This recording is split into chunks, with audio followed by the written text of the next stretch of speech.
Machine, you can see, flies around there. Everything's screwed in, double capped. It's the railings. It's actually got two blocks, there's one on the other side as well. Everything's capped, as you can see.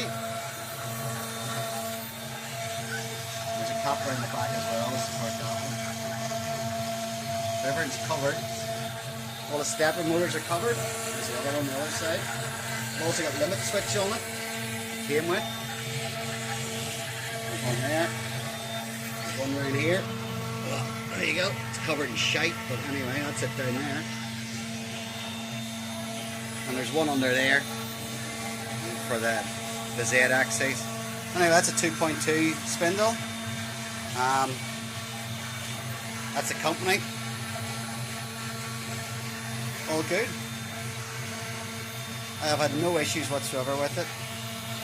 It's just a bloody wee ripper thing. It weighs about 65-70 kilos, so it's pretty sturdy. I haven't screwed it down to the ground or anything like that, or under a desk. I just let it sit there and it does the job. As you can see, it cuts really well. So, yeah, that's it. Cutting, say, plywood, which gives you the chip out, unfortunately, but overall it's pretty good. And that's it, back to zero. Hope that helps you. Cheers.